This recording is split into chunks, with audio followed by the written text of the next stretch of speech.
நான் போய் பார்த்து அங்கே வந்து ஒர்க் அவுட் பண்ணி நான் பண்ணிட போகிறதில்ல. அது ப்ராக்டிஸ் இருந்தால் பரவாயில்ல. பாடியில் வந்து பார்த்தீங்கன்னா அது அக்செப்ட் ஆகாது. அங்கே போய் எக்ஸாமில் கொலாப்ஸ் ஆகிடும். நான் எழுதுனேன் சார், என்ன ஷேட் பண்ணனே எனக்கு தெரியல சார் என் தூக்கத்தில் அப்படின்னு சொன்னவங்களாம் இருக்காங்க. நல்லா படிக்கிற பசங்க ஆன்சர் கொடுக்குறப்ப நம்மளுக்கு 4 மார்க் கொடுப்பாங்க. இதுவே நான் வந்து ஒரு கொஸ்டினுக்கு வந்து தப்பாக போட்டேன்னா 20 கொஸ்டின் தப்பு பண்ணியிருக்கேன். 20 கொஸ்டின் தப்பு பண்ணா எவ்வளவு போகுது? 4 மார்க் பிளஸ் 1 மார்க் 5. முறையா பயிற்சி எடுத்துக்கிட்டா கண்டிப்பா வந்து பாத்தீங்கன்னா அந்த குழந்தைங்கனால பிசிக்ஸ் வந்து பண்ண முடியும். அது வந்து அதுல ஒரு 20,000 பேர் வந்து பழைய கேண்டிடேட், 60,000 பேருக்கு விஷயமே தெரியாது எதுல போடணும்.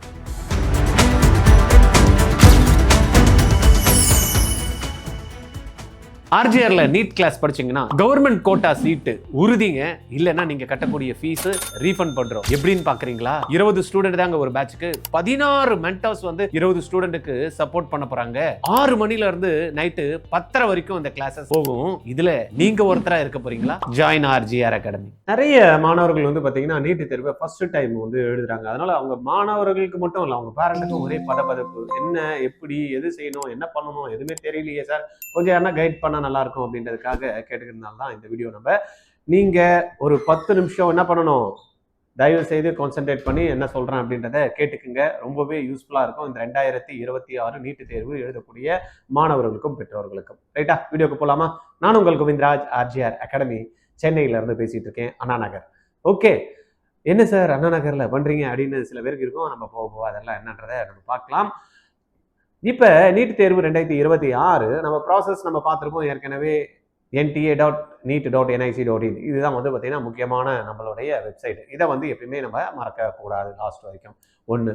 2வது, அப்ளிகேஷன் போட்டிருப்பீங்க, ஃபீஸ் எல்லாம் பே பண்ணியிருப்பீங்க. அதுல வந்ததெல்லாம் சில இதெல்லாம் வந்து பார்த்தீங்கன்னா அட்மிட் கார்டு வந்து வரத்துக்கு முன்னாடி நம்ம அப்ளை பண்ணியிருப்போம், ஆதார் மிஸ் மேட்ச்னு அப்படின்னு வந்திருக்கோம். அதை பற்றிலாம் நீங்கள் எதுவும் வருத்தப்பட தேவையில்லை. யாரெல்லாம் வந்து பார்த்தீங்கன்னா அதுக்கு என்ன கொண்டு போகணும் அப்படின்றத நம்மளுக்கு கிளாரிட்டி வந்து கொடுத்துருவாங்க. ரைட், எதனா ஃபோட்டோ மிஸ் மேட்ச் அப்படின்றப்ப நம்மளுக்கு மெயிலில் வந்து கண்டிப்பாக நீங்கள் செக் பண்ண வேணும். நம்ம வந்து ஒரு நம்பர் ஒன்று கொடுத்துருக்கோம். அந்த நம்பருக்கு ஏதாவது இருந்ததுன்னா கண்டிப்பாக என்டிஏல இருந்து நம்மளுக்கு எதனா தேவைப்படுதுன்னா கண்டிப்பாக கொடுப்பாங்க. அதனால அந்த மொபைல் நம்பர் என்ன கொடுத்தீங்களோ, இமெயில் ஐடி என்ன கொடுத்தீங்களோ அதை நீங்கள் ஒரு வாரத்துக்கு ஒரு வாட்டி நீங்கள் செக் பண்ணிக்கிட்டா ரொம்பவே நல்லதாக இருக்கும். ரைட், இப்போ உங்களுக்கு எல்லாருக்குமே தெரியும் நம்ம எந்த சிட்டியில் நம்மளுக்கு வந்து எக்ஸாம் சென்டர் போட்டிருக்காங்க அப்படின்றத நம்ம பார்க்க முடியும். எக்ஸாம் சிட்டி மட்டும்தான் நம்மளால வந்து பார்க்க முடியும். இப்போ அதை நீங்கள் உங்களுடைய அப்ளிகேஷன் நம்பரு தென் வந்து பாஸ்வேர்டு இதை போட்டு நீங்கள் எடுத்து நீங்கள் பார்க்கலாம். ரைட், அட்மிட் கார்டு எப்போ சார் வரும் அப்படின்னா, அட்மிட் கார்டு ஒரு 3லேருந்து 4 நாளுக்கு முன்னாடி எக்ஸாம் டேட். இப்போ 3ஆம் தேதி எக்ஸாம்ஸ் அப்படின்னா 30 இல்லைன்னா ஃபர்ஸ்ட் அன்னைக்கு நம்மளுக்கு வந்து ரிலீஸ் பண்ணிவிடுவாங்க. நம்ம அதை எடுத்து பார்த்துக்கலாம். அதில் ஏதாவது உங்களுக்கு வந்து தெரிஞ்சுக்கணும், இல்லை எனக்கு கிளாரிட்டி வேணும் அப்படின்னா எனக்கு எப்போ இருந்தாலும் நீங்கள் கால் பண்ணலாம். 9176552121 இந்த நம்பரில் கால் பண்ணி நீங்கள் வந்து பேசலாம். ரைட், இப்போ நான் அட்மிட் கார்டு டவுன்லோட் பண்ணுறப்ப எப்படி சார் பண்ணணும் அப்படின்னா, அதை பற்றி நீங்கள் ஒரி பண்ணிக்க தேவையில்ல. அட்மிட் கார்டு வரப்போ உங்களுக்கு ஒரு நோட்டிஃபிகேஷன் வந்து கொடுத்துருவாங்க. அது ஆல்மோஸ்ட் எல்லாருமே வந்து இன்ஃபார்ம் பண்ணிட்டு இருக்காங்க. இந்த யூடியூப் சேனல்ஸ் வந்து நிறைய பேரே வந்து பார்த்தீங்கன்னா நீட்டுக்காக போட்டுருக்காங்க. அதனால கவலைப்பட வேண்டிய விஷயம் இல்லை. எங்கே வருது அப்படின்றத நம்ம டிவிலையும் வந்து பார்த்தீங்கன்னா இமீடியட் அனௌன்ஸ்மெண்ட் வந்து உங்களுக்கு கொடுப்பாங்க என்னைக்கு அட்மிட் கார்டு வந்துச்சுன்னா. அட்மிட் கார்டு வந்ததுன்னா நம்ம என்ன பண்ணணும்? ரைட்டா, அட்மிட் கார்டு நம்ம வந்து ஃபர்ஸ்ட் நம்ம டவுன்லோட் பண்ணிக்கணும். neet.nta.nic.in இந்த வெப்சைட்ல நம்ம டவுன்லோட் பண்ணிக்கணும். அது உங்க எல்லாருக்கும் தெரியலன்னா நீங்க ஒரு வாட்டி போயிட்டு என்ன பண்ணணும், பாருங்க, வெப்சைட்ல பாருங்க. அதெல்லாம் ஒன்றும் போய் கஷ்டமா இருக்காது. எப்படி டவுன்லோட் பண்ணணும் அப்படின்றத கிளியரா வந்து கொடுத்துருப்பாங்க. என்டிஏ நோட்டிஃபிகேஷன் கொடுக்குறப்ப என்ன பண்ணணும், அகெயின் nta.nic.in இந்த வெப்சைட்ல போனீங்கன்னா நம்மளுடைய ரோல் நம்ம இது கேட்கும். என்ன கேட்கும்? அப்ளிகேஷன் நம்பர் கேட்கும், பாஸ்வேர்டு கேட்கும், அப்புறம் அங்கே கீழே கேப்சா கொடுத்துருப்பாங்க. அதை போட்டதுமே நம்மளுக்கு ஓப்பன் ஆகிடும்ப்பா. டவுன்லோடும் கொடுப்பாங்க, டவுன்லோட் பண்ணி வச்சுக்கலாம். சார் அந்த டவுன்லோட் பண்ணுறப்ப நான் வந்து பிரிண்ட் எடுக்கணும்ல? ஆமாம், டவுன்லோட் பண்ணி பிரிண்ட் எடுக்கணும். ஏன்னா அந்த காப்பியை நம்ம அப்படியே ஃபோட்டோ இதில் வச்சுட்டு அப்படியே எடுத்துகிட்டு போக முடியாது. டவுன்லோட் பண்ண காப்பியை எடுத்துகிட்டு ஃபோனில் எடுத்துகிட்டு போய் காட்ட முடியாது. மேனுவலாக நம்ம வந்து என்ன பண்ணணும், ஹார்ட் காப்பி வந்து அங்கே காட்டணும். எங்கே? எக்ஸாம் போகிற இடத்துல. ரைட்டா, எக்ஸாம் சென்டரில் நம்ம காட்டணும். எக்ஸாம் அந்த அட்மிட் கார்டு டவுன்லோட் பண்ணவே நீங்கள் முக்கியமாக அதில் என்ன பார்க்கணுன்னா, நேம் கரெக்டாக இருக்கா, உங்கள் ரோல் நம்பர் என்ன கொடுத்துருக்காங்க, சென்டர் எங்கே கொடுத்துருக்காங்க, அந்த சென்டரில் டைமிங் என்ன உங்களுக்கு கொடுத்துருக்காங்க, எந்த டைம் வர சொல்லியிருக்காங்க, இது எல்லாத்தையும் நம்ம செக் பண்ணிக்கணும். முடிஞ்சா ஒரு நாளுக்கு முன்னாடி அந்த சென்டருக்கு போய் நீங்க பார்த்துட்டு வந்துட்டா நல்லா இருக்கும். ஏன்னா ஒரே நேம்ல 2 ஸ்கூல் இருக்கும், ஒரே நேம்ல சில காலேஜஸ் இருக்கும். அதனால கேட்டு வந்து பார்த்தீங்கன்னா ஃப்ரண்ட்ல விடுறாங்க, முன்னாடி விடுறாங்க அப்படின்ற மாதிரி அங்கே இருக்கும். அங்கே போய் பார்க்கணும். நம்ம போகிற அன்னைக்கு வந்து பார்த்தீங்கன்னா ஃப்ரண்ட் கேட்டு மூடி இருக்கும். நம்ம ஐயோ இன்னும் ஓப்பன் பண்ணல உட்காந்துப்போம். பார்த்தீங்கன்னா அது வேற கேட்டில் வந்து என்ட்ரி இருக்கும். இது எல்லாத்தையும் முன்னாடியே போய் நம்ம பார்த்துக்கிட்டு வந்துட்டா ரொம்பவே நல்லா இருக்கும். ஓகே, அட்மிட் கார்டு வந்து நான் பிரிண்ட் எடுக்கணும் சார், அது எப்படி நான் பிளாக் அண்ட் ஒயிட் எடுக்கட்டுமா, இல்லை நான் கலரில் போடணுமா அப்படின்னு இருக்காங்க. ஆப்ஷனல். இது வந்து பார்த்தீங்கன்னா வந்து என்டிஏ வந்து ஒன்றும் சொல்லலை, கலரில் தான் எடுக்கணும் அப்படின்னு. கலரில் எடுத்தால் முகம் வந்து கொஞ்சம் தெளிவாக தெரியும், அவ்வளோதான். மற்றபடி வேறு எதுவும் இல்லை. கலர் பிரிண்ட் வந்து நம்ம எடுத்துக்கலாம், எடுக்காமையும் பிளாக் அண்ட் ஒயிட்லேயும் போகலாம். பிரிண்ட் எடுக்கிறப்ப எத்தனை பிரிண்ட் எடுக்கணும் அட்மிட் கார்டு அப்படின்றப்ப 3 பிரிண்ட் எடுக்கணும். 3 பிரிண்ட் எதுக்கு சார் அப்படின்னா, ஒன்று வீட்டில் வச்சுக்கணும், ஒன்று கையில் வச்சுக்கணும், ஒன்று எக்ஸாம் சென்டர் போகிறப்ப நம்ம என்ன பண்ணணும், கொண்டு போகணும், அங்கே ஹேண்ட் ஓவர் பண்ணிடணும், எடுத்துகிட்டு வரக்கூடாது. திருப்பி வந்து பார்த்தீங்கன்னா கொடுக்க மாட்டாங்க. எக்ஸாம் ஹால் உள்ள போனதுமே நம்ம திரும்பி வரப்ப ஹால் டிக்கெட்லாம் வெரிஃபை பண்ணி நம்ம அங்கே கொடுத்துடணும். அப்போ கொடுக்குறப்ப என்னெல்லாம் நான் கொண்டு போகணும் அப்படின்னா, ஆதார் கார்டு டவுன்லோட் பண்ணது, ப்ளஸ் வந்து பார்த்தீங்கன்னா அதில் 2 பாஸ்போர்ட் சைஸ் ஃபோட்டோகிராஃப். ஒரு ஃபோட்டோ வந்து பார்த்தீங்கன்னா அட்மிட் கார்டில் நம்ம ஒட்டியாகணும். அட்மிட் கார்டு டவுன்லோட் பண்ணி கலர் பிரிண்ட் அவுட்டோ பிளாக் அண்ட் ஒயிட்டோ வச்சுக்கிட்டு அதில் ஒரு ஃபோட்டோ ஓட்டணும். தென் தம்பு லெஃப்ட் தம்பு இம்ப்ரெஷன் வைக்கணும். தென் வந்து அதில் சிக்னேச்சர்னு கேட்டிருப்பாங்க, அது signature in front of individual letter போட்டிருப்பாங்க, அதை அங்கே போய் ஒட்டிக்கிட்டா போகணும். கூட இன்னொரு ஃபோட்டோ கொண்டு போகணும். எதுக்கு அப்படின்னு பார்த்தீங்கன்னா, அங்கே அட்டண்டன்ஸ் இருக்கும், அட்டண்டன்ஸில் நம்ம சைன் பண்ண வேண்டியது இருக்கும். லாஸ்ட் இயரை பொறுத்த வரைக்கும் போஸ்ட் கார்டு சைஸ் வந்து பின்னாடி ஒட்ட சொன்னாங்க, அதையும் நீங்கள் ரெடி பண்ணி வச்சுக்கணும். ரைட்டா? இது எல்லாத்தையும் தான் இப்போ நம்ம பண்ண வேண்டியது. நம்மளுக்கு அட்மிட் கார்டில் அப்ளிகேஷன் போடுறப்ப என்ன வந்து ஐடிக்கு கொடுத்தோமோ அந்த ஐடியை வந்து ஒரிஜினல் கொண்டு போகணும். ரைட்டா? இந்த ஒரிஜினல் கொண்டு போகணும். இது எல்லாத்தையும் நம்ம பக்கா பண்ணி வச்சுக்கணும். கூட போகிறப்ப நான் என்னெல்லாம் எடுத்துகிட்டு போகலாம் அப்படின்னா, நம்ம டிரான்ஸ்பரண்ட் வாட்டர் பாட்டிலை கொண்டு போகலாம். பெண்ணெல்லாம் அவங்களே வந்து நம்மளுக்கு ப்ரொவைட் பண்ணுவாங்க. ரைட்டா? அப்புறமா ரஃப் ஷீட்டு அதெல்லாம் நம்ம கொண்டு போகக்கூடாது. அதெல்லாம் வந்து கொஸ்டின் பேப்பர்லேயே கீழே ஸ்பேஸ் ஃபார் ரஃப் ஒர்க்குன்னு கொடுத்துருப்பாங்க. அதை வந்து நம்ம கொடுத்து யூஸ் பண்ணிக்கணும். ரைட்டாப்பா? பெண்ணு கொண்டு போகக்கூடாது. டிரான்ஸ்பரண்ட் வாட்டர் பாட்டில் கொண்டு போகலாம். நான் ஏற்கனவே சொன்ன மாதிரி வேற எது மெட்டல் சம்பந்தமான ஐட்டம்ஸ் எதுவுமே நீங்க எடுத்துட்டு போறதுக்கு அலௌடு இல்லை. வாட்சி போடக்கூடாது. கையில வந்து சில பேர் செயின் போடுவாங்க, அந்த செயினும் கழுத்துல போடுற செயினும் கம்மல் பிரேச் எல்லாம் வந்து பார்த்தீங்கன்னா கேர்ள்ஸ் வச்சிருப்பாங்க, அதெல்லாம் வந்து நாட் அலௌடு. ரைட்டா? அதனால ரப்பர் பேண்ட் போட்டுட்டு அழகா போயிடலாம். மற்றபடி பேண்ட்டு ஷர்ட்டு வந்து ரெகுலர் வந்து கேஷுவல்ஸ் வந்து போட்டுட்டு போகலாம். கேர்ள்ஸ் வந்து பார்த்தீங்கன்னா ஒரு ரெஸ்ட்ரிக்ஷன்லாம் கிடையாது, இது போடக்கூடாது இது போடக்கூடாது அப்படிலாம் கிடையாது. ரைட்டா? சில பேர் கஸ்டமரி ட்ரெஸ் வந்து அப்ளிகேஷன் போடுறப்பயே எஸ் நோன்னு கொடுத்துருப்பாங்க. அந்த மாதிரி கஸ்டமரி ட்ரெஸ் யார் போடுறாங்களோ அவங்க என்ன பண்ணுவோம், 1 மணி நேரம் முன்னாடியே போயிட்டாங்கன்னா அவங்களுக்கு அந்த ஃப்ரிஸ்கிங்க்கு வந்து ஈஸியாக இருக்கும். ரைட்டா? நான் வந்து அப்ளிகேஷன் போடுறப்ப நான் வந்து ஸ்பெக்ஸும் போடல சார், இப்போ வந்து ஸ்பெக்டக்கல் போட்டுருக்கேன் சார், அது அலௌடானா அதை பற்றி நீங்கள் ஒரி பண்ண தேவையில்லை, அதெல்லாம் அலௌடு, உங்களுக்கு எதுவும் சொல்ல மாட்டாங்க. ரைட்டா? அதே போல் டயபெட்டிக்ஸ் பேஷண்ட்லாம் நிறைய பேர் இருப்பாங்க. ஏன்னா இன்றைக்கி தான் பிறந்த குழந்தையில வந்து டயபெட்டிக்ஸ் இருக்கு. அதனால அதுக்கு சம்மந்தமாக எதனா டேப்லெட் கொண்டு போகணுன்னா கொண்டு போகலாம்.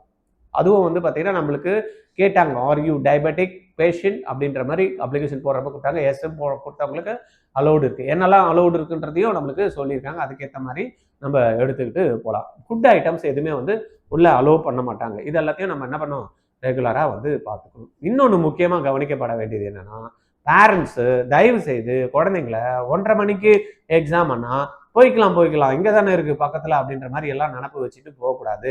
ஏன்னா கரெக்டாக எக்ஸாக்ட்டுக்கு 1:30க்கு பெல் அடிச்சதுன்னா லாக் பண்ணிட்டாங்கன்னா 1 நிமிஷம் லேட்டாக பண்ணால் கூட அலோவ் பண்ண மாட்டாங்க. இந்த மாதிரி ஒவ்வொரு வருடமும் பார்த்தீங்கன்னா லேட் ஆகக்கூடிய குழந்தைகளுடைய எண்ணிக்கை இருக்க தான் செய்யுது. அதனால் நம்ம என்ன பண்ணோம், கோயிலுக்கு போகணும் சார், ப்ரே பண்ணோம் சார், பஸ்ஸில் வந்தோம் சார், ஆட்டோ கிடைக்கல சார், இதெல்லாம் நாட் அக்செப்டடு. அதனால் தயவு செய்து இப்போ எக்ஸாம் ஹாலுக்கு போகிறவங்க மேக்ஸிமம் எனக்கு தெரிஞ்சு ஒரு 35-40 கிலோமீட்டருக்கு மேலே வந்து பார்த்தீங்கன்னா சென்டர் இருக்காது. இப்போ சென்னையை பொறுத்த வரைக்கும் பார்த்தீங்கன்னா இந்த சைடு ஓஎம்ஆர் வரைக்கும் சென்டர் இருக்கும், இந்த பக்கம் பார்த்தீங்கன்னா திருவெட்டியூர் வரைக்கும் இருக்கும், இந்த சைடு வந்து பார்த்தீங்கன்னா திருவள்ளூர் வரைக்கும் சென்னை சென்டர் அப்படின்ற மாதிரி போடுவாங்க. அதனால் உங்களுக்கு போய் சேர வேண்டிய டிஸ்டன்ஸ் வந்து எனக்கு தெரிஞ்ச 1லேருந்து 1.5 மணி நேரம் போல தான் ஆகும். அதனால் நீங்கள் தயவு செய்து எக்ஸாமோட கேட்ஸ் ஓப்பன்லாம் பார்த்தீங்கன்னா 11 to 11:30க்கெலாம் ஓப்பன் பண்ணிடுவாங்க, 1:30க்கு க்ளோஸ் பண்ணிடுவாங்க. அதனால் நீங்கள் ஒரு 11 o'clock 11:30க்கெலாம் போயிடணும். அதே போல் காலையில் நம்ம எழுந்து கலந்து போகிறப்ப குழந்தைங்களுக்கு அந்த ஃபுட்டு வந்து கொஞ்சம் பார்த்துட்டு கொடுக்கணும். ரெகுலராக வந்து பார்த்தீங்கன்னா இல்லாத டயட்டை வந்து அன்னைக்கு வந்து ஃபாலோ பண்ணக்கூடாது. எது ரெகுலராக இருக்கோ லைட்டான உணவு நீங்கள் கொடுத்தீங்கன்னா வந்து போதும். ஏன்னா அங்கே போய் எக்ஸாம் எழுதணும் பசங்களுக்கு, அதுவும் சாப்பிடாம அனுப்பக்கூடாது. சில குழந்தைங்கலாம் சாப்பிடாது, நான் எக்ஸாம் போயிட்டு வந்து சாப்பிட்றேன், அந்த மாதிரியெல்லாம் நீங்கள் அனுப்பாதீங்க. லைட்டாக அவங்களுக்கு எதனா ஃபுட்டு கொடுத்து தான் அனுப்பணும். அப்புறமா வாட்டர் வந்து பார்த்தீங்கன்னா வெயில் ஜாஸ்தியாக இருக்குது, குழந்தைங்களுக்கு வந்து அன்னைக்கு வாட்டர் பாட்டிலில் நல்ல தண்ணி வந்து டிரான்ஸ்பரண்ட் பாட்டிலில் கொடுங்க. உள்ளே போய் தண்ணி கிடைக்காம போயிடுச்சுன்னா கொடுப்பாங்க, இருந்தாலும் கிடைக்காம போயிடுச்சுன்னா அது ஒரு நம்ம கஷ்டப்படக்கூடாது நம்ம குழந்தைங்க, ரைட்டா? ஏன்னா நம்மளுடைய குழந்தைங்களோட ட்ரீமு 3ஆம் தேதி 5ஆம் மாதம் 2026 2லேருந்து 5 மணி வரைக்கும் இருக்கக்கூடிய பொன்னான நேரம். ஏன்னா அவங்களுடைய வாழ்க்கையோட அவங்களுடைய லட்சிய கனவு, அவங்களுடைய ஃபியூச்சரில் நான் மருத்துவர் ஆகணும் அப்படின்ற ஒரு குழந்தை வந்து பார்த்தீங்கன்னா எக்ஸாம் எழுதுகிற போகிறப்ப அவங்களுக்கு தேவையற்ற பதட்டமோ தேவையற்ற டிஸ்டர்பன்ஸோ இல்லாமல் பார்த்துக்க வேண்டியது நம்ம பேரண்ட்டோட கடமை, ரைட்டா? அதே போல் குழந்தைங்க வந்து பார்த்தீங்கன்னா தேவையில்லாத டென்ஷன் வந்து வச்சுக்கூடாது, ரைட்டா? நிதானமாக அங்கே போய் படிக்கிறது இங்கே போய் படிக்கிறது இதெல்லாம் வேணாம். இப்போ அன்னைக்கு பொங்குற அன்னைக்கு நீங்கள் புக்கெல்லாம் தூக்கி ஓரம் போட்டுட்டு சந்தோஷமா ஹாப்பியாக ஜாலியாக என்னெல்லாம் படிச்சனோ அதுதான் வரப்படுது. புதுசாக நான் போய் பார்த்து அங்கே வந்து ஒர்க் அவுட் பண்ணி நான் பண்ணிட போகிறது இல்லை, ரைட்டா? அதனால் தேவையில்லாமல் டென்ஷன் பண்ணிக்காமல் ரிலாக்ஸ்டாக ஒரு நாள் நல்ல கம்ப்ளீட் ரெஸ்ட் எடுத்துடணும். ஏன்னா அங்கே போய் தூங்கிட்டிங்கன்னா கஷ்டம். சில பேர்லாம் வந்து பார்த்தீங்கன்னா காலை நைட்டு படிச்சுட்டு கிட்டத்தட்ட லாஸ்ட் டைமில் தான் பார்த்தீங்கன்னா அவங்களுடைய எல்லா உழைப்பையும் போடுவாங்க. ஃபர்ஸ்ட்ல இருந்தே படித்து இருக்க மாட்டாங்க, லாஸ்ட்ல நைட்டெல்லாம் தூங்காமல் படிப்பாங்க, காலையிலலாம் தூங்காமல் படிப்பாங்க. அது ப்ராக்டிஸ் இருந்தால் பரவாயில்ல, பாடியில் வந்து பார்த்தீங்கன்னா அது அக்செப்ட் ஆகாது. அங்கே போய் எக்ஸாமில் கொலாப்ஸ் ஆகிடும், படிக்க தூங்கிடுவாங்க, எழுதுறப்ப மாற்றி பண்ணிடுவாங்க. இதெல்லாம் நிறையவே ஒவ்வொரு வருஷமாக நான் வந்து பார்க்குறேன். சார் எக்ஸாம் ஹாலில் நான் எழுதுனேன் சார், என்ன ஷேட் பண்ணனே எனக்கு தெரியல சார் என் தூக்கத்தில் அப்படின்னு சொன்னவங்களாம் இருக்காங்க. நல்லா படிக்கிற பசங்க அங்கே போய் இதாகிடுவாங்க, சரியா? அந்த மாதிரி இல்லாமல் குழப்பாமல் அழகாக நிதானமாக எக்ஸாம் எழுதுறதுக்கு ஒரு நாள் முன்னாடி நாள் நல்லா தூங்குங்க, ரைட்டா? முடிஞ்ச காலையில் வந்து கிடுகிடுன்னு 6 மணிக்கெல்லாம் எழுந்துக்கணும்னு அவசியம் இல்லை. ஒரு 8 மணி வரைக்கும் நல்லா தூங்கிட்டு ஒரு 9 மணிக்கு 10 மணிக்கு அழகாக கிளம்பி போயிட்டீங்கன்னா சென்டரை வந்து உங்களால் ஜம்முன்னு ரீச் ஆக முடியும். அதே போல் உங்களுக்கு எந்த மாதிரி எப்படி கொஸ்டின்ஸ் கேட்பாங்க அப்படின்னு நிறைய பேரண்ட்டுக்கு வந்து அந்த ஒரு குழப்பம் இருக்குது. இதில் என்ன கேட்பாங்க, ஒன்றும் பெரிய கஷ்டமெல்லாம் கிடையாது, ரைட்டா? இந்த கஷ்டமாக கிடையாது அப்படின்னா என்னென்னா இதுக்கெல்லாம் நீங்கள் தயாராகிடணும் முன்னாடி. இப்போ ஆர்ஜிஆர் அகாடமியை பொறுத்த வரைக்கும் பார்த்தீங்கன்னா நம்ம ஒவ்வொரு நாளும் அந்த குழந்தைங்களுக்கு இப்போ ஏப்ரல் மாதத்தில் மார்க் டெஸ்ட் பண்ணிட்டு இருக்கோம். அந்த எக்ஸாம்ஸ் எப்படி இருக்குமோ அதே மாதிரி பேப்பர் கொடுத்து அந்த எக்ஸாமில் அந்த நம்மளுக்கு ஃபில் பண்ண சொல்கிறாங்களே ஓஎம்ஆர் ஷீட்டு, அதை எல்லாத்தையும் எப்படி ஃபில் பண்ணுறது, எப்படி எங்கே சிக்னேச்சர் பண்ணுறது, எங்கே தம்பு இம்ப்ரெஷன் வைக்கணும், எங்கே அப்பா பேர் எழுதணும், அம்மா பேர் எப்படி எழுதணும், இது எல்லாத்தையுமே அந்த ஓஎம்ஆர் ஷீட்டில் வந்து அழகாக பக்காவாக நம்ம வந்து ப்ராக்டிஸ் பண்ணிடுறோம், ரைட்டா? அந்த மாதிரி குழந்தைங்களை வந்து ஒரு வருஷம் நம்ம தயார் பண்ணி அதுவும் கவர்மெண்ட் கோட்டா வாங்குறதுக்காக நம்ம ரெடி பண்ணிட்டு இருக்கோம். அந்த குழந்தைங்களுக்கு அக்கு வேற ஆணி வேற ஒவ்வொன்றுத்தையும் இன்ச்சு பை இன்ச்சா நம்ம வந்து சொல்லி கொடுத்துறோம். அந்த குழந்தைங்க அங்கே போய் வந்து பார்த்தீங்கன்னா ஈஸியாக பண்ணிட்டு வரதுக்கு. அந்த மாதிரி உங்கள் குழந்தை இந்த வருஷம் இல்லை அடுத்த வருஷம் 2027 பக்காவாக நீட் எழுதி கவர்மெண்ட் கோட்டா சீட்டு எடுக்கணும் அப்படின்ற மாதிரிலாம் ஆசைப்பட்டீங்கன்னா 20 ஸ்டூடெண்ட்டை வச்சு நம்ம ஒரு பேட்ச் வந்து ஸ்பெஷல் பேட்ச் போடுறோம். அந்த பேட்சோட ஸ்பெஷாலிட்டி என்னன்னா கவர்மெண்ட் கோட்டா இருக்கு இல்லையா, அந்த சீட் எடுக்கிறதுக்கு கம்ப்ளீட்டாக அந்த குழந்தைங்களை நம்ம தயார் பண்ணுவோம். அந்த மாதிரி குழந்தை வந்து தயாராகுது, நம்ம சொல்றதெல்லாம் கேட்டு பண்ணுது. ஆனால் துரதிருஷ்டவசமாக இல்லை அன்பார்ச்சுனேட்லி அந்த குழந்தைக்கு வந்து பார்த்தீங்கன்னா கவர்மெண்ட் கோட்டா சீட் கிடைக்கலாம், நீங்கள் கட்டக்கூடிய டியூஷன் ஃபீஸை 100% ரீஃபண்ட் பண்ணுறோம் அப்படின்ற உத்தரவாதத்தோட நம்ம அந்த ப்ரோக்ராம் வந்து பண்ணுறோம். இதுக்கு வந்து பயங்கர டிமாண்டு. சென்னையில் ஆர்ஜிஆர் அகாடமியில் இந்த ப்ரோக்ராமில் ஜாயின் பண்ணுறதுக்கு பயங்கர டிமாண்ட். ஏன்னா 20 ஸ்டூடெண்ட்ஸ் தான் இந்த பேட்ச் அப்படின்றதுனால இப்போ இமிடியேட்டாக நம்மளுடைய 3ஆம் தேதி எக்ஸாம் வருது இல்லையா, அது முடிஞ்சவே 5/5/2026 நம்ம 2027 எக்ஸாமோட ஒரு பேட்ச் ட்ராப் பண்ணி படிக்கணும். ஒரு வருஷம் நான் ஏற்கனவே நீட்டு படிக்கல சார், புதுசாக வந்து படிக்க போகிறேன், நான் ஏற்கனவே படித்தேன் சார், என்னால் வந்து ப்ராப்பராக பண்ண முடியல, 11th and 12th நீட்டு போனேன் சார், ஆனால் எனக்கு வந்து பார்த்தீங்கன்னா கம்ப்ளீட்டாக நான் படிக்கல, இப்போ தான் படிக்கணும் அப்படின்றவங்களுக்கு வந்து பார்த்தீங்கன்னா ஆப்டாக இருக்கக்கூடிய ஒரு அருமையான ஆப்பர்ச்சுனிட்டி தான் ஆர்ஜிஆரோட நம்மளுடைய இந்த 1 இயர் ஸ்பெஷல் ரிப்பீட்டர்ஸ் பேட்ச், ரைட்டா? இதில் ஜாயின் பண்ணணும்னு யாருக்குன்னா ஐடியா இருந்தால் 8695186953 இந்த நம்பரில் கால் பண்ணி நீங்கள் பேசுங்க. ஓகே, இது இப்படியே இருக்கட்டும். இப்போ நம்ம எக்ஸாமினேஷன் பேட்டர்ன் எப்படி எடுத்துக்கிட்டோம்னா, ஏன்னா இதில் வந்து ஃபிசிக்ஸ், கெமிஸ்ட்ரி, ஜுவாலஜி, பாட்னி இதை 4ம் சேர்த்து தான் வந்து பார்த்தீங்கன்னா நம்மளுக்கான எக்ஸாம்ஸில் வந்து கொடுக்குறாங்க. லாஸ்ட் இயருக்கு பிஃபோர் வந்து பார்த்தீங்கன்னா தனியாக ஃபிசிக்ஸு தனியாக வந்து கெமிஸ்ட்ரி தனியாக வந்து ஜுவாலஜி, பாட்னி அப்படின்னு தனியாக 4 சப்ஜெக்ட் பிரிச்சிருந்தாங்க. இந்த வாட்டி வந்து பார்த்தீங்கன்னா கம்ப்ளீட்டாக பயாலஜி அப்படின்ற மாதிரி கொடுத்துருக்காங்க. பாட்னி அண்ட் ஜுவாலஜியை தனித்தனியாக பிரிக்காமல் ரெண்டுத்தையும் சேர்த்த மாதிரி 360 மார்க்கு, ஃபிசிக்ஸ் வந்து ஒரு 180 மார்க்கு, தென் வந்து கெமிஸ்ட்ரிக்கு வந்து ஒரு 180 மார்க்கு. ஒரு ஆன்சர் வந்து நான் கரெக்டாக ஆன்சர் கொடுக்குற பட்சத்தில் ஒரு கேள்விக்கு சரியான ஆன்சர் கொடுக்குறப்ப நம்மளுக்கு 4 மார்க் கொடுப்பாங்க. இதுவே நான் வந்து ஒரு கொஸ்டினுக்கு வந்து தப்பாக போட்டேன்னா எனக்கு வந்து 1 மார்க் போயிடும். இப்போ நான் வந்து உதாரணத்துக்கு வந்து ஒரு 180 கொஸ்டினில் 100 கொஸ்டின்ஸ் வந்து நான் அட்டன் பண்ணுறேன். நான் 100 கொஸ்டின்ஸ் என்ன பண்ணுறேன், அட்டன் பண்ணுறேன். அதில் வந்து 80 கொஸ்டின்ஸ் வந்து எனக்கு சரியான ஒரு ஆன்சராக வருது. அப்போ என்னுடைய மார்க் எவ்வளோ சார் வரும் அப்படின்னா 80 × 4. ஏன்னா சரியான ஆன்சர்ஸ் எவ்வளோ கொடுத்துருக்காங்க, 4. ரைட்டா? சரியான ஆன்சருக்கு நம்மளுக்கு எவ்வளோ கொடுக்குறாங்க மார்க், 4 மார்க். ரைட்டா? 80 × 4 320. 20 கொஸ்டின்ஸ் என்ன பண்ணியிருக்கேன், நான் தப்பு பண்ணியிருக்கேன். 100 அட்டன் பண்ணியிருக்கேன், 20 தப்பா பண்ணிட்டேன். அப்போ 320ல் 20 1 வந்து 20, 1 மார்க் போயிடுதா? அப்போ 20 மார்க் போயிடுச்சுன்னா என்னுடைய மொத்த மார்க் என்ன வருது, 300 மார்க் வருது. என்ன சார் 5 மார்க் ஏதோ போயிடும் அப்படின்னாங்கன்னா ஒன்றும் இல்லை, ரொம்ப சிம்பிள். நம்ம எப்படி எடுத்தோம், 80 கொஸ்டின் கரெக்டானதுக்கு 4 மார்க் 320 -1 20 தப்பு பண்ணிட்டேன், மைனஸ் பண்ணிட்டேன்னா 200. இப்போ இதையே இப்படியும் வந்து கால்குலேஷன் வந்து சில பேர் எடுப்பாங்க. எப்படி எடுப்பாங்க, 100 கொஸ்டின்ஸ் வந்து நான் போட்டுட்டேன், 100 × 4 எவ்வளோ கொடுப்பாங்க, 400 மார்க். நான் எத்தனை கொஸ்டின் தப்பு பண்ணியிருக்கேன், 20 கொஸ்டின் தப்பு பண்ணியிருக்கேன். 20 கொஸ்டின் தப்பு பண்ணா எவ்வளோ போகுது, 4 மார்க் + 1 மார்க் 5. ஏன்னா நான் அதில் ஆட் பண்ணிட்டேன்ல, அதையும் சேர்த்து கழிக்கணும். 5 மார்க். அப்போ 20 × 5 100 மார்க்கை நான் மைனஸ் பண்ணால் என்ன கிடைக்குது, எனக்கு 300 மார்க் கிடைக்குது. இப்படி தான் வந்து பார்த்தீங்கன்னா நம்மளுக்கான கால்குலேஷன்ஸ் வந்து நம்மளுக்கு மார்க் கொடுப்பாங்க. ரைட்டா? இது எதுல இருந்து சார் கேட்பாங்க அப்படின்னு நிறைய பேருக்கு அந்த குழப்பம் இருக்கு. கவலையே படாதீங்க, நீங்க படிச்ச +1 அண்ட் +2ஓட பாடத்துல இருந்து தான் கேட்பாங்க. பிசிக்ஸ், கெமிஸ்ட்ரி, ஜுவாலஜி, பாட்னிலாம் வந்து மொத்தம் 28 டாபிக் வந்து பிசிக்ஸ்ல இருக்கு. நீங்க அக்கு வேற ஆணி வேற பிரிச்சு மேய்ஞ்சிட்டீங்கன்னு வச்சுங்க, அதெல்லாம் ஈஸியா ஊதி தள்ளிடலாம். ஆனால் நிறைய குழந்தைங்க வந்து பார்த்தீங்கன்னா பிசிக்ஸ்னாலே ஒரு சேலஞ்சர், ஒரு பிசிக்ஸ்னாலேயே கஷ்டம், பிசிக்ஸ்னாலே எனக்கு புரிய மாட்டேங்குது, பிசிக்ஸே என்னால் போட முடியல, இந்த கேல்குலேஷன்லாம் வரல அப்படின்ட்டு இருப்பாங்க.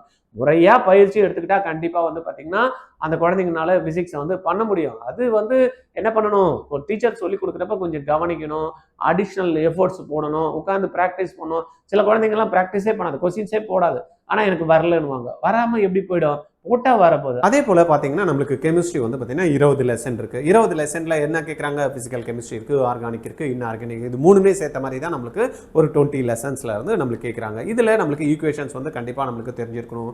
ரியாக்ஷன்ஸ்லாம் வந்து பார்த்தீங்கன்னா நம்ம எல்லாத்தையும் எழுதி பார்த்து மைண்டில் உள்ளே போட்டு வச்சிருக்கணும். ரைட்டா? இது எல்லாத்தையும் நம்ம பார்க்க பண்ணணும். இன்ஆர்கானிக்கை பொறுத்த வரைக்கும் லைன் பை லைனு எப்படி நம்ம பயாலஜி படித்தோமோ அதே மாதிரி நம்ம தெரிஞ்சு வச்சிருக்கணும்.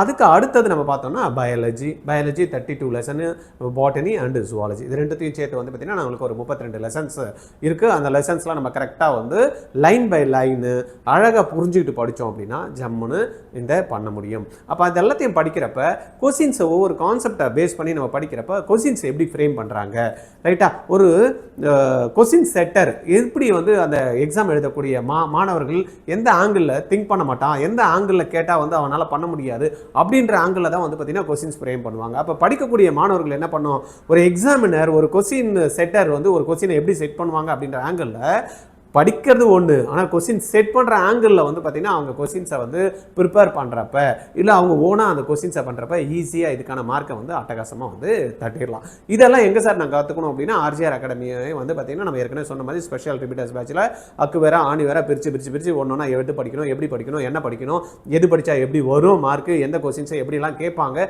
இதெல்லாம் வந்து பார்த்தீங்கன்னா கம்ப்ளீட்டாக வந்து சொல்லித்தரோம் 20 ஸ்டூடெண்ட் இருக்கக்கூடிய பேட்சில். ரைட்டா? இதெல்லாம் உங்களுக்கு பக்காவாக சொல்லி கொடுத்து அழகாக கவர்மெண்ட் கோட்டா சீட்டு எடுக்க வைக்கிறோம். இல்லைனா அந்த டியூஷன் ஃபீஸும் உங்களுக்கு 100% ரீஃபண்ட் பண்ணுறன்ற உத்தரவாதமும் உங்களுக்கு கொடுக்கறதுனால ஈஸியாக 2027 யாராவது கவர்மெண்ட் கோட்டா சீட்டு எடுக்கணும் அப்படின்னா இந்த ஸ்பெஷல் ரிப்பீட்டர்ஸ் பேட்சில் நீங்கள் ஜாயின் பண்ணிக்கிங்க. பண்ண வேண்டிய நம்பர் வந்து 8695186953. இந்த நம்பரில் கால் பண்ணி நீங்கள் பேசி பண்ணிக்கிங்க. ஓகே, வேறு ஏதாவது எங்கிட்ட தகவல் வேணும் அப்படின்னு பேசணும்னு நினச்சிங்கன்னா டைரெக்டாக எங்கிட்ட கவுன்சிலிங் எடுத்துக்கணும் அப்படின்னு நினச்சிங்க அப்படின்னா, ஏன்னா இப்போ எக்ஸாம் எழுதிட்டோம், எக்ஸாம் முடிஞ்சுமே ரிசல்ட் வரும், ரிசல்ட் வந்ததுமே அடுத்த ப்ராசஸ் என்ன, கரெக்டாக ரிசல்ட் வந்ததுமே நம்ம என்ன பண்ணணும், ஸ்டேட் கோட்டாக்கு அப்ளிகேஷன் கொடுப்பாங்க, சென்ட்ரல் கோட்டாக்கு அப்ளிகேஷன்ஸ் வந்து கொடுப்பாங்க.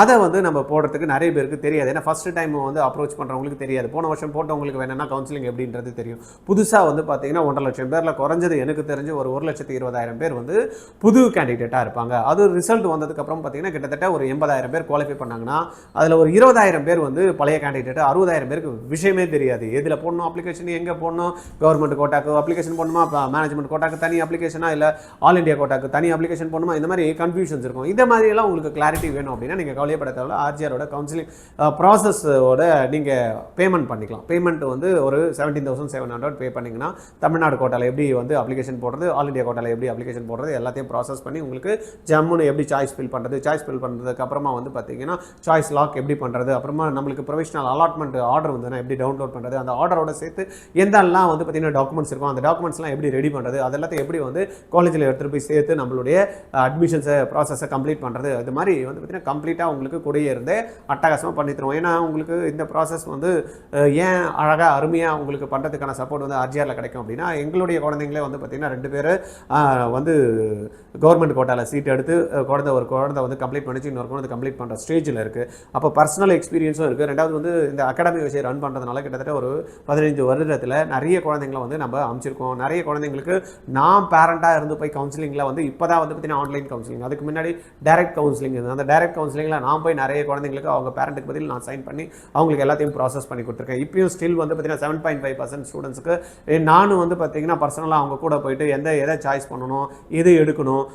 சப்போஸ் சில குழந்தைங்களுக்கு வந்து கவர்மெண்ட் கோட்டா சீட்டு வந்து எலிஜிபிள் இருக்கும், இருந்தாலும் ப்ரைவேட் காலேஜ் வந்து பார்த்தீங்கன்னா நான் நிறைய எடுத்து கொடுத்துருக்கேன். உதாரணத்துக்கு வந்து ஒரு குழந்தைக்கு வந்து நாகப்பட்டினம் இருக்குது மெடிக்கல் காலேஜ் கிடச்சது, சென்னையில் வந்து அந்த குழந்தை இருக்குது, இவ்வளோ தூரம் ட்ராவல் பண்ணணும், 7.5%ல எங்கே படித்தாலும் அந்த குழந்தைக்கு ஃப்ரீ தான். அதனால் என்ன பண்ணியிருக்கோம், நம்ம பனிமலர் சீட்டை வந்து பார்த்தீங்கன்னா அந்த குழந்தைகள் பிளாக் பண்ணி எடுத்து கொடுத்துருக்கோம். அந்த மாதிரியெல்லாம் கரெக்டாக உங்களுக்கு ஹெல்ப் பண்ணுறதுக்கு ஆர்ஜிஆர் அகாடமி உங்களுக்கு ரொம்பவே ஹெல்ப்ஃபுல்லாக இருக்கும். ரைட்டா? இது சம்மந்தமாக எங்கிட்ட நீங்கள் டிஸ்கஸ் பண்ணணும்னு நினச்சிங்கன்னா 9176552121 இந்த நம்பரில் நீங்கள் எப்போ வேணாலும் கால் பண்ணி பேசலாம். ரைட்டா? அடுத்தது உங்களுடைய இலக்கு 2027 கவர்மெண்ட் கோட்டா சீட் எடுக்கணும்னா 20 ஸ்டூடெண்ட்டில் நீங்கள் ஒருத்தராக இருந்து எஸ்ஆர்பின்னா ஸ்பெஷல் ரிப்பீட்டர்ஸ் பேட்ச் இல்லை ட்ராப் பண்ணி படிக்கணும் அப்படின்ற மாதிரி இருந்ததுன்னா இமீடியட்டாக கால் பண்ணி 86951 86953 அட்மிஷன் போட்டுங்க. 5/5/2026 அன்னைக்கு நம்ம கிளாஸ் ஸ்டார்ட் பண்ணுறோம். நிறைய பேர் என்ன சார் 5ஆம் தேதியே ஸ்டார்ட் பண்ணுறீங்களா? ஆமாம், நம்ம ஜெயிக்கணும்ல. எவனோ நம்ம வந்து ஒருத்தன் வந்து பார்த்திங்கன்னா 10 நாள் ஓடுறத நம்ம என்ன பண்ணோம், 12 நாள் ஓடனா 15 நாள் ஓடனா இன்னும் கொஞ்சம் எக்ஸ்ட்ரா ஓடுறதுக்கு டைம் கிடைக்கும்.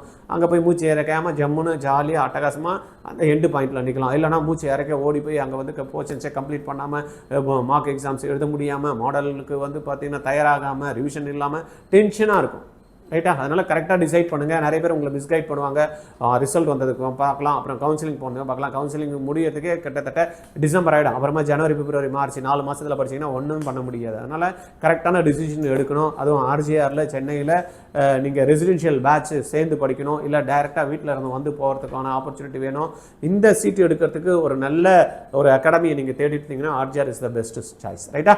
பார்க்கலாமா? இந்த வீடியோ உங்களுக்கு ரொம்பவே பிடிச்சிருக்கும். நிறைய பேர் வந்து நீட் எக்ஸாம்ஸ் எழுதிட்டு எப்படி பண்ணணும் என்ன ஏதுன்றதை குழப்பத்தில் இருப்பாங்க. அவங்களுக்கெல்லாம் தயவு செய்து இந்த வீடியோவை நீங்கள் ஃபார்வர்ட் பண்ணி விட்டுருங்க. ரெண்டாவது, நீங்கள் பார்த்துட்டு இருக்கிறதுல அப்படியே மறந்துட்டு விட்டுற போகிறீங்க. ஆர்ஜிஆர் அகாடமி வந்து யூடியூப் சேனலுக்கு என்ன பண்ணோம், சப்ஸ்கிரைப் பண்ணி வச்சுக்கிட்டிங்கன்னா நிறைய வீடியோஸ் அடுத்த 6 மாதத்துக்கு உங்களுக்கு தொடர்ச்சியாக வந்துட்டு இருக்கும். உங்களுக்கும் கண்டென்ட் வந்து ரொம்பவே தேவையாக இருக்கும். நிறைய பேருக்கு தேவையானவங்களுக்கு லைக் பட்டனுக்கு கிளிக் பண்ணிவிட்டு ஷேர் பண்ணி விட்டுருங்க. ஓகே, மீண்டும் அடுத்த வீடியோவில் சந்திக்கலாம். நன்றி. ஆர்ஜிஆர்ல நீட் கிளாஸ் படிச்சீங்கன்னா கவர்மெண்ட் கோட்டா சீட்டு உறுதிங்க. இல்லைன்னா நீங்க கட்டக்கூடிய ஃபீஸ் ரீஃபண்ட் பண்றோம். எப்படின்னு பாக்குறீங்களா? 20 ஸ்டூடெண்ட் தாங்க ஒரு பேட்சுக்கு. 16 மென்டர்ஸ் வந்து 20 ஸ்டூடெண்ட்டுக்கு சப்போர்ட் பண்ண போறாங்க. 6 மணில இருந்து நைட்டு 10:30 வரைக்கும் இந்த கிளாஸஸ் போகும். இதுல நீங்க ஒருத்தரா இருக்க போறீங்களா? Join RGR academy. 12th முடிக்கிறப்பயே நீட் ஜேஇ கிராக் பண்ணணும்னு நினைக்கிறீங்களா? Join RGR academy. எப்படின்னு பாக்குறீங்களா? ஸ்கூல் போயிட்டு ஈவினிங்ல கிடைக்கிற டைம், சண்டே கிடைக்கிற டைம் நீங்க இன்வெஸ்ட் பண்ணீங்க அப்படின்னா உங்களுடைய பிசிக்ஸ், கெமிஸ்ட்ரி, மேக்ஸ், பயாலஜி 4 சப்ஜெக்டையும் கத்துக்கிட்டு நீட்டையும் ஜேஇயும் அழகா கிராக் பண்ணலாம். கான்செப்ட் கிளாரிட்டி கிடைக்கும், அப்ளிகேஷன் ஸ்கில்ல டெவலப் பண்ணிக்கலாம், ப்ராப்ளம் சால்வ் பண்ற எபிலிட்டி வரும். இது மூலமா உங்களுக்கு நாலேஜ் கிடைச்சு அதை அழகா எக்ஸாம் பேட்டர்ன்ல ட்ரைனிங்கும் கொடுத்து டெஸ்ட்டும் கண்டக்ட் பண்ணி +2 முடிக்கிறப்பயே கிராக் பண்ண வைக்கிறோங்க. ஆர்ஜிஆர்ல ஜாயின் பண்ணுங்க. கால் 8695186953.